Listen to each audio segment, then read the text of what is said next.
ओम सौराष्ट्रे सोमनाथं च श्रीशैले मल्लिकार्जुनम् उज्जैन्यां महाकाल ओंकारममलेश्वरम् परल्यां वैद्यनाथं च डाकिन्यां भीमशङ्करं सेतुबन्धे दुरामेशं नागेशं दारुकावणे वाराणस्यां तु विश्वेशं त्र्यम्बकं गौतमीतटे हिमालये तु केदारं कुशमे सन्त शिवालये एतानि ज्योतिर्लिङ्गानि सायं प्रातः पठेन्नरः सप्तजन्मकृतं पापं स्मरणेन विनश्यति स्मरणेन विनश्यति। कन्या राशि वालों के लिए 16 तारीख की ग्रह गणना क्या कुछ कह रही है वो भी जान लीजिए। उस दिन सोमवार का अवसर है, चतुर्दशी तिथि विद्यमान है और आपकी राशि में एक बहुत महत्वपूर्ण ग्रह को ताकत प्राप्त होने के योग बन रहे हैं। लेकिन ध्यान रखना, ये ग्रह जो ताकत प्राप्त करने के बुध महाराज जो आपकी राशि के स्वामी हैं वो बृहस्पति के नक्षत्र में प्रवेश कर रहे हैं। बुध का एक बड़ा विचित्र योग होता है। बुध जो हैं वो विशेष तौर पर जैसे ग्रह के साथ बैठते हैं वैसे ही बन जाते हैं। तो ध्यान रखना, बुध बृहस्पति के नक्षत्र में जाने के कारण से बहुत ज़्यादा आपके लिए धर्म धर्म धर्म हर चीज़ में। एक बात ध्यान रखना, बहुत ज़्यादा धर्म करने से, धर्म का मतलब होता है सही मार्ग पर चलने के कारण से कई बार क्या होता है कि हम वीतरागी हो जाते हैं। अगर आप जैसा करना वैसा भरने का योग तो बिल्कुल आपकी राशि में बनकर तैयार हो रहा है। विजय का योग भी आपकी राशि में है। लेकिन यदि संसारी हो तो संसार की तरह बनो, यानी यदि संसार में रह रहे हो, गृहस्थ आश्रम में रह रहे हो तो गृहस्थ आश्रम की तरह सोचने का प्रयास करो। यदि वीतरागी हो तो वीतरागी की तरह सोचो। इस बात का ध्यान रखना, जैसा देश वैसा भेष, इस बात को सोचते हुए कार्य करने की ज़रूरत है। इन दिनों बुध महाराज बृहस्पति के नक्षत्र में जाने के कारण से कुछ आने वाले 10-1 दिनों तक आपके मनोमस्तिष्क में ऐसा हो सकता है कि मुझे ये नहीं करना चाहिए, मुझे ये नहीं करना चाहिए, मुझे ये नहीं करना चाहिए, अच्छे व्यक्ति को ये नहीं करना चाहिए। तो संसार के दृष्टिकोण से जैसा आपके व्यवस्था हो उसको वैसा भाव समझते हुए कार्य करोगे तो अच्छा रहेगा। नहीं तो ऐसा हो सकता है कि बना बनाया काम आपके इस फिलॉसफिकल टच के कारण से आपके हाथ से चीज़ें निकल जाएं। इस बात को समझते हुए कार्य करने की ज़रूरत आपको दिखाई देती है।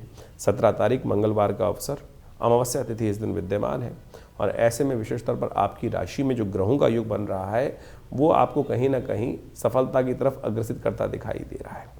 ये ग्रहों का परिवर्तन जो योग है ये साफ साफ दिखा रहा है कि जैसा करोगे वैसा भरोगे। अच्छा करोगे तो अच्छा, नेगेटिव करोगे तो नेगेटिव।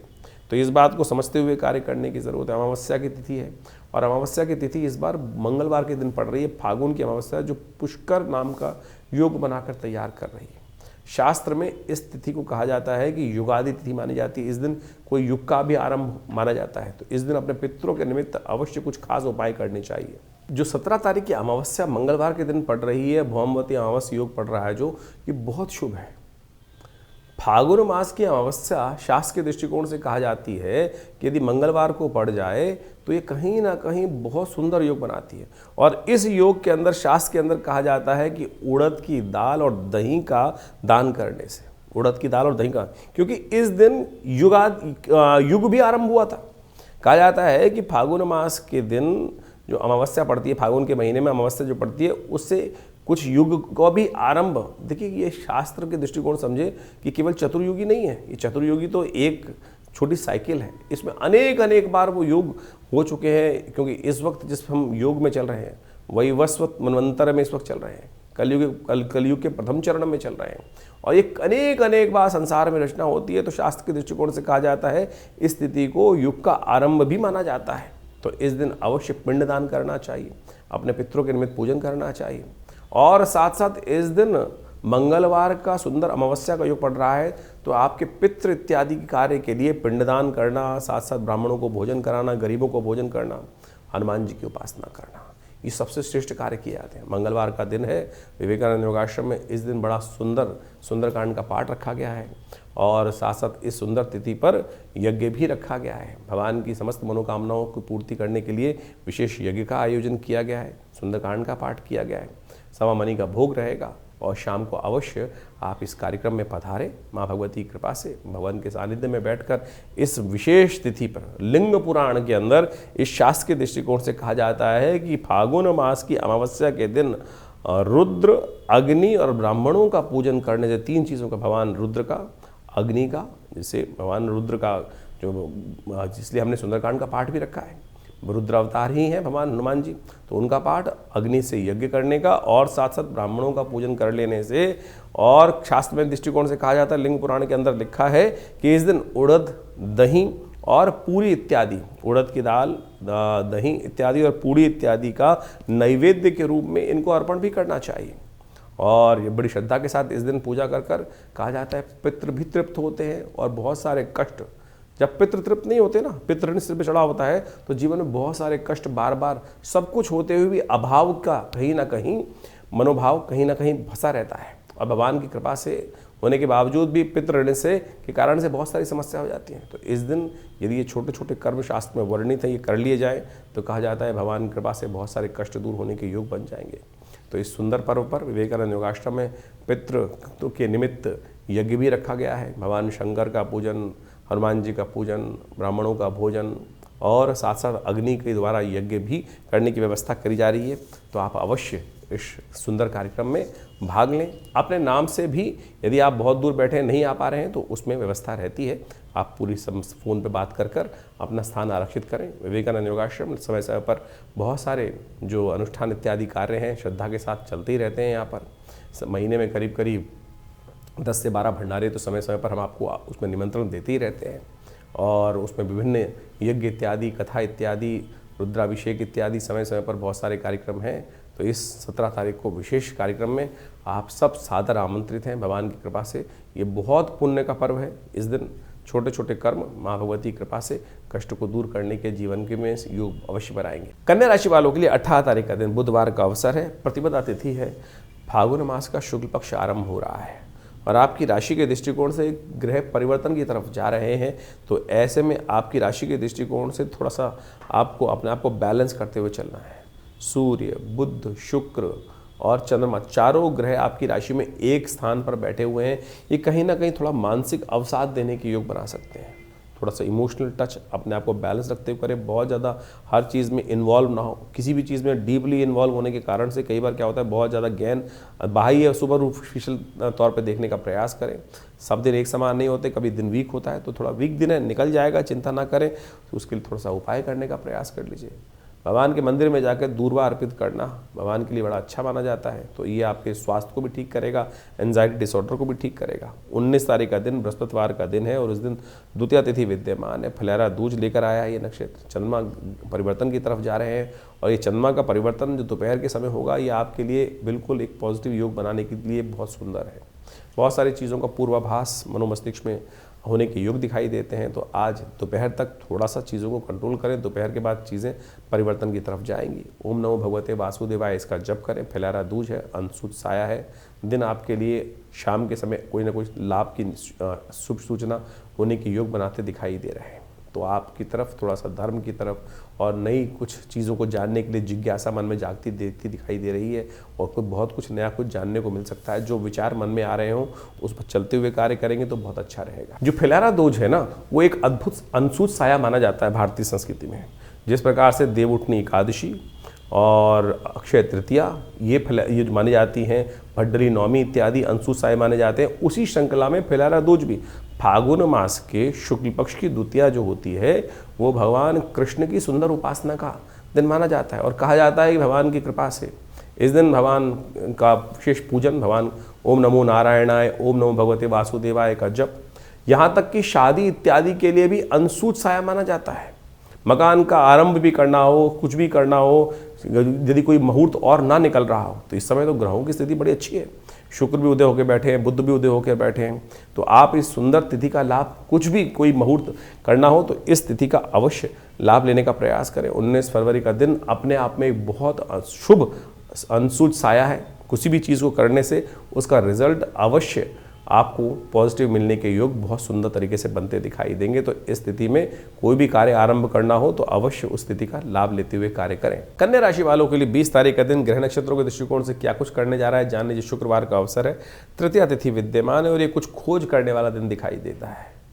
जो सामने चीज़ें पड़ी हैं, आपका विचार एक नए एंगल से चीज़ों को देखता दिखाई दे रहा है और वो आपके लिए कुछ नया रास्ते दिखाई देने के योग बना सकता है। और चीज़ें इस बात को ध्यान रखें कि बहुत ज़्यादा अपने आप को फैलाव ना करें। फोकस होकर काम करोगे तो वो बहुत अच्छा रहेगा। इसलिए विचारों को बहुत ज़्यादा वृहद रूप से, विचार जो है ना बहुत आगे फैलते चले जाते हैं कई बार, लेकिन फोकस रखते हुए कार्य करोगे तो टारगेट को अचीव करने के लिए आपके रास्ते बहुत सुंदर रूप से बनते दिखाई देंगे। फागुन का महीना अपने आप में बड़ा सिद्ध महीना माना जाता है। इस फागुन के महीने में कहा जाता है कि भगवान शंकर, भगवान कृष्ण की सुंदर उपासना करने से बहुत सारे मनोरथ सिद्ध होने के योग बन जाते हैं। शास्त्रों के अनुसार से इस समय में जो बसंत का मौसम जब चल रहा होता है, ऐसे में होली का आगमन होने वाला होता है, होलाष्टक भी आरंभ होने वाले होते हैं। लेकिन इस मध्यकाल में फागुन के महीने में जिस प्रकार से एक सुंदर पर्व, शिवरात्रि का महापर्व, होली का महापर्व, ये सब के सब जिस प्रकार से आते हैं वो जीवन में कुछ नया आनंद उत्पन्न करने के योग बनाते हैं। ऐसे में स्वास्थ्य का भी बहुत ज़्यादा ध्यान रखने का हमें प्रयास करना चाहिए, क्योंकि जाती हुई सर्दी मौसम परिवर्तन की तरफ जाता है। इसलिए विशेष तौर पर शास्त्रों में कहा जाता है कि इस समय में हमको व्रत इत्यादि अवश्य शास्त्र की विधि के अनुसार से जो करने को कहा जाता है वो अवश्य करना चाहिए। भगवान शंकर का आप माने अभिषेक करने का नियम जो शिवरात्रि के दिन शास्त्रों में चलता है वो पूर्ण वैज्ञानिक है। वास्तविक तौर पे आप समझे, पुरानी कहावत है कि हमको जो कहा गया है कि अपने सिर को ठंडा रखने का प्रयास करना चाहिए। जो बड़े व्यक्ति हैं, जब तक मस्तिष्क ठंडा नहीं रहेगा तब तक संसार में कोई कार्य नहीं करेंगे। छोटी छोटी बातों पे ही यदि आपको क्रोध आने लगा, गुस्सा होने लगा, सिर गर्म रहने लगा, माथा गर्म रहने लगा, तो फिर क्या होता है, कोई भी कार्य व्यक्ति नहीं कर सकता। शिवरात्रि के दिन दे लोटे पे लोटा भगवान शंकर को स्नान कराने की जो व्यवस्था बनाई जाती है वो वास्तविक तौर पे मेरे और आपको ज्ञान देने के लिए है कि मस्तिष्क ठंडा रखने का प्रयास करें, प्राकृतिक रहें, प्राकृतिक जीवन का अनुसरण करने का प्रयास करें, और वो आपके लिए हर प्रकार से जीवन को कल्याण करने वाला है। जीवन का शाश्वत नियम है कि पार्थिव पूजा, सबसे श्रेष्ठ पूजा जो भगवान शिवरात्रि के दिन भगवान शंकर की जाती है वो है पार्थिव पूजा। मिट्टी का ही बनाया हुआ शिवलिंग, मिट्टी के द्वारा ही उनका जो पार्थिव शिवलिंग का निर्माण कर उनकी पूजा करने की जो व्यवस्था चलती है वो वास्तविक तौर पर जीवन के एक ऐसे निर्णय को, एक ऐसे सत्य को हमसे के साक्षात हमें दर्शन कराती है कि जिस मिट्टी से बनते हैं उसी में मिल जाते हैं और वही उसमें मिल जाना है। किस लिए इतना सारा जो संसारिक में माया में लिप्त होने का हम प्रयास सोचते हैं करने का। जीवन में बहुत सारे लोग भागते चले जाते हैं, आए तैयारी भजन को ओटन लगे कपास। इस शाश्वत सत्य को हमको समझने का प्रयास करना चाहिए। इसलिए भारतीय संस्कृति में कहा जाता है कि सबसे श्रेष्ठ जो पूजा है शिव की पार्थिव पूजा, मानस पूजा ही सबसे श्रेष्ठ कहा जाती है। तो ये शिवरात्रि के पर्व और अनेक जो पर्व इस समय उपस्थित हैं उन सबके द्वारा जीवन में कल्याण का मार्ग प्रशस्त हो, इसलिए हमें इस सिद्धांत को समझना चाहिए। एक और हमने पर्व आपको बताया, विजया एकादशी, जो विजय को देने वाली एकादशी है। कहा जाता है भगवान राम भी जब विजय को प्राप्त करने की आकांक्षा से रावण से युद्ध कर रहे थे तब उन्होंने भी इस एकादशी का व्रत किया था, और इसी एकादशी के व्रत के प्रभाव से भगवान की कृपा से उनको भी विजय प्राप्त हुई थी। यानी इस संसार में जो कुछ भी यवनमात ब्रह्मांड में दिखाई देता है वो प्रभु की कृपा से ही बनता है, और प्रभु की कृपा, प्रभु का आशीर्वाद प्राप्त करने कर हम बहुत सारे अपने मनोवांछित इच्छाओं को पूर्ण करने की तरफ जा सकते हैं। तो इस संसार में परमात्मा ने भी स्वयं अपने अवतारों को लेकर यही जो निर्णय है प्रतिपादित किया है, इसको हमको अच्छे से समझना चाहिए। तो ज्योतिष की गणनाओं के अनुसार से तो इस वक्त आप देख ही रहे हैं जो ग्रहों का योगायोग चल रहा है। इस समय जो ग्रहों का योगायोग आप देखें जो बहुत सारे ग्रह सूर्य के आसपास हैं, और साथ साथ इस फागुन के महीने में जो 5 मंगलवार का योग पड़ रहा है, ये कहीं ना कहीं विवादों को उत्पन्न करने वाला योग है। कहीं ना कहीं स्थितियाँ कहीं ना कहीं अशांति की तरफ जाती दिखाई दे रही हैं। बहुत ज़्यादा छोटे छोटे मामलों में बहुत बड़े बड़े विवाद संसार में इस वक्त उत्पन्न होते दिखाई देंगे। कुछ नए युद्ध के रास्ते खुलते दिखाई देंगे, कुछ नए नए अशांति के वातावरण के नए द्वार खुलते दिखाई देंगे। तो ऐसा योग भी इस समय ग्रहों के अनुसार से बनता दिखाई दे रहा है। सांसारिक दृष्टिकोण से इस वक्त बहुत सारे ग्रह उदय हो चुके हैं। मंगल केवल जो है वो सूर्य के बिल्कुल सन्निकट चलता हुआ अस्त अवस्था में है। सूर्य भी परिवर्तन की तरफ जाएंगे, और इस सूर्य का परिवर्तन जो होगा वो कहीं ना कहीं बहुत विशेष संसार में परिवर्तन लाने का योग भी उपस्थित करता दिखाई दे रहा है। क्योंकि 5 मंगलवार का योग पड़ रहा है, ये कहीं ना कहीं प्राकृतिक आपदाओं की तरफ, कुछ दुर्घटनाओं की तरफ भी थोड़ा संसार को आशंकित करने का प्रयास कर सकता है। तो ऐसे में हम अपने स्वास्थ्य का भी ध्यान रखें, परमात्मा का भजन लगातार करते रहें। अकाल मृत्यु को हरने वाला यदि कोई पर्व हो सकता है तो वो शिवरात्रि का पर्व ही है। भगवान महामृत्युंजय को प्रसन्न कर कर, भगवान शंकर को प्रसन्न कर कर यदि हम छोटे छोटे उपाय जो शास्त्र में वर्णित हैं उनको करें, भगवान शंकर पर दुग्धाभिषेक, घृताभिषेक और गंधोदक से अभिषेक, और वो सब जो शास्त्र में नियम बताए गए हैं वो अनेक मनोरथों को सिद्ध करने वाले हैं, संसार की समस्त इच्छाओं को भी पूर्ण करने वाले हैं। जैसे कहा जाता है कि यदि दुग्ध का अभिषेक किया जाए तो पुष्टि को देता है, वहीं यदि गंगा जल से अभिषेक किया जाए तो वो संसार की बहुत सारी आकांक्षाओं को पूर्ण करने का योग बनाता है। यदि घर में समृद्धि की जो आकांक्षा मनोमस्तिष्क चल रही हो तो कहा जाता है गन्ने के रस से भगवान का अभिषेक कर देना चाहिए। तो हमारे यहाँ कई प्रकार से, हर प्रकार से भगवान के जो अपनी संसार के लोगों की मनोकामनाओं को पूर्ण करने के लिए जो वेद में मंत्र दिए गए हैं, ऋचाएँ दी गई हैं यजुर्वेद संहिता के अंदर, जिसमें दुर्गा रुद्राष्टाध्यायी जो है यजुर्वेद संहिता के जो मंत्रों से गणानान्त्वा गणपति हवामहे से आरंभ होकर पूरा 8 अध्याय पूरा जो नमक चमक से पाठ चलता है, भगवान की अभिषेक होते हैं विभिन्न अष्टाध्यायी के द्वारा, वो विभिन्न मनोकामनाओं की, संसार की मनोकामनाओं को पूर्ण करने के लिए है। और ऐसा कोई कहा जाता है कि सुख नहीं है कि जिसकी आकांक्षा आप न करें और वो संसार में आपको न प्राप्त हो, केवल श्रद्धा की आवश्यकता है, विश्वास की आवश्यकता है। तो इस शिवरात्रि पर विवेकानंद योगाश्रम में हमने बहुत भव्य कार्यक्रम रखा है, आप सब उसमें सम्मिलित हो सकते हैं और समय समय पर विभिन्न कार्यक्रम समय समय पर चलते ही रहते हैं, उन सबको आप अवश्य उसका लाभ लेते रहें और भगवान की कृपा से आपके जीवन के कष्ट दूर होने के अद्भुत योग बनते रहेंगे। और समय समय पर जो कार्यक्रम के बारे में हम आपको सूचना देते रहते हैं अपने कार्यक्रम के माध्यम से, उसमें आप जुड़िए। महाभगवती कृपा से जो आश्रम में भगवती का सुंदर श्री विग्रह विराजमान है, उनकी कृपा से हज़ारों लोगों की मनोकामना ठीक हुई है, कष्ट दूर हुए हैं। तो भगवान करे आपके भी जीवन के कष्ट बहुत जल्दी दुख दूर हो, मनोकामना पूर्ण हो, ईश्वर की कृपा आप पर बनी रहे।